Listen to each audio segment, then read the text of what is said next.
बिस्मिल्लाहिर्रहमानिर्रहीम। शुरू अल्लाह के नाम से जो निहायत मेहरबान और रहम करने वाला है। अल्लाह ने सबसे पहले क्या बनाया? एक रहस्यमयी हकीकत है। दुनिया की हर चीज का एक आरंभ होता है, हर रचना का एक रचयिता होता है। इस अनंत ब्रह्मांड में जो कुछ भी हमें दिखाई देता है, आसमान, धरती, सितारे, समुद्र, जानवर, इंसान, ये सब अचानक से नहीं बना। इसका एक निश्चित क्रम और योजना रही है। इस रचना का स्वामी केवल एक है, अल्लाह रब्बुल आलमीन। लेकिन जब ये सवाल किया जाए कि अल्लाह ने सबसे पहले किस चीज को बनाया, तो ये प्रश्न केवल जिज्ञासा नहीं है, ये ईमान और तौहीद की समझ की ओर एक गहरा रास्ता है।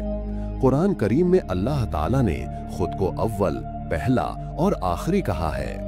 हुवल अव्वलु वल आखिरु वज़्ज़ाहिरु वल बातिनु।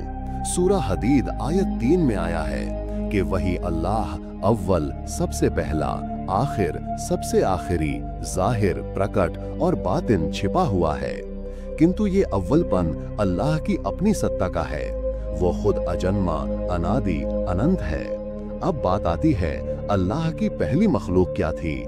हदीस की रोशनी में रसूलुल्लाह सल्लल्लाहु अलैहि वसल्लम ने फरमाया, अव्वलु मा खलक़ल्लाह अल कलम।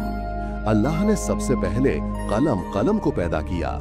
ये कलम कोई आम स्याही वाला कलम नहीं था, ये एक दिव्य रचना थी। एक ऐसा कलम जो भविष्य को लिखने वाला था, एक ऐसा कलम जिसे हुक्म मिला, लिख। कलम ने पूछा, क्या लिखूं? अल्लाह ताला ने फरमाया, जो कुछ होने वाला है कयामत तक सब कुछ लिख दो।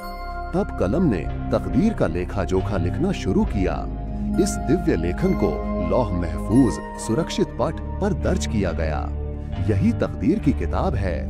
हमारा जन्म, हमारी मौत, हमारा रोजगार, हमारे कर्म, सब कुछ उस कलम ने अल्लाह के हुक्म से लिख दिया। जब ये कलम बना था, न धरती थी, न आसमान, न फरिश्ते, न सूरज, न चांद, सिर्फ अल्लाह था और कलम। एक कलम सबसे पहले बनाया गया। 2 लौह महफूज जिस पर कलम ने सब कुछ लिखा। 3 अर्श, सिंहासन, अल्लाह का सिंहासन जिस पर इस ब्रह्मांड का सुपर पावर मेरा और आपका खुदा बैठा, वो सिंहासन बना। 4 पानी, फिर जल को पैदा किया गया। 5 फरिश्ते, अल्लाह ने फरिश्तों को पैदा किया जो उसके हुक्म से काम करते हैं। 6 आसमान और धरती, 7 आसमान और जमीन का निर्माण हुआ। 7 जिन और इंसान, इन 2 मखलूक को अल्लाह ने अलग मकसद से पैदा किया, इसलिए नंबर 7 खास माना जाता है। आप सोच रहे हैं कि क्या कलम को सोचने की शक्ति थी? ये बात मानव समझ से परे है, लेकिन हदीसों से स्पष्ट होता है कि अल्लाह ने कलम को आदेश दिया और उसने उसका पालन किया। ये आदेश एक निर्देश था जिसमें कलम ने कोई दुविधा नहीं की, बल्कि उसने अल्लाह के हुक्म को तामीर किया। और आप जानते हैं लौह महफूज क्या है? लौह महफूज एक वो प्लेट है, एक पवित्र किताब जिस पर सृष्टि का हर पल, हर घटना, हर विचार, हर निर्णय लिखा गया है। ये किताब न मिटती है न बदलती है। वो खुदा का किताब का नाम लौह महफूज है। मा असाबा मिन मुसीबतिन फिल अर्दी वला फी अनफुसिकुम इल्ला फी किताबिन मिन क़ब्ल अन्ना बराहा। मतलब कोई भी मुसीबत न धरती पर और न तुम्हारे अपने ऊपर ऐसी नहीं आती जो पहले से किताब में ना लिखी हो। इस दुनिया में जितने ज्यों हैं, सबका किस्मत उसमें लिखा है। अल्लाह ने कलम को पहले इसलिए बनाया ताकि तकदीर की बुनियाद रखने के लिए। पूरी सृष्टि का आधार तकदीर। पहले कलम को बनाकर तकदीर तय की गई। इल्म की अहमियत। इस्लाम में ज्ञान, इल्म की शुरुआत कलम से होती है। कुरान की पहली आयत भी इक़रा बिस्मि रब्बिकल्लज़ी खलक़, पढ़ो अपने रब के नाम से, ये बताती है कि ज्ञान इस्लाम का मूल आधार है। व्यवस्था और अनुशासन को सृष्टि अस्तित्व में लाने से पहले उसका पूरा सिस्टम तय किया गया। कलम का संबंध इंसान से है इंसान को अल्लाह ने ज्ञान का वरदान दिया। अल्लाह ने इंसान को वो ज्ञान दिया जो वो नहीं जानता था। ये ज्ञान ही है जो इंसान को बाकी मखलूक से अलग करता है। आपको इस बात से सबक क्या मिलता है? हर चीज तकदीर से बंधी है।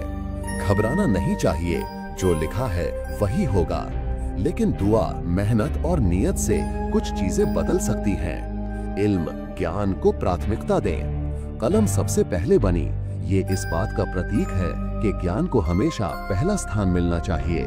अल्लाह पर भरोसा रखें, जिसने सृष्टि की शुरुआत की वही हमारी राह आसान करेगा। हर घटना पहले से लिखी है। जीवन में जो भी हो रहा है, अच्छा या बुरा, वो अल्लाह के हुक्म से है। हमें धैर्य और शुक्र दोनों रखना चाहिए। जब हम ये प्रश्न पूछते हैं, अल्लाह ने सबसे पहले क्या बनाया, तो इसका उत्तर केवल एक इतिहास नहीं, बल्कि हमारे ईमान, सोच और समझ का रास्ता खोलता है। सबसे पहले कलम, फिर तकदीर, फिर सृष्टि। ये क्रम ये बताता है कि इस जीवन की हर घटना, हर मोड़ अल्लाह की योजना और नियंत्रण में है। अगर कभी कोई मुसीबत आए, अगर कभी लगे कि जिंदगी बेकाबू हो रही है, तो याद रखो, जिस कलम ने तुम्हारी तकदीर लिखी है, वो कलम उसी ने बनाया है जो तुमसे ज्यादा जानता है, जो तुमसे ज्यादा मेहरबान है।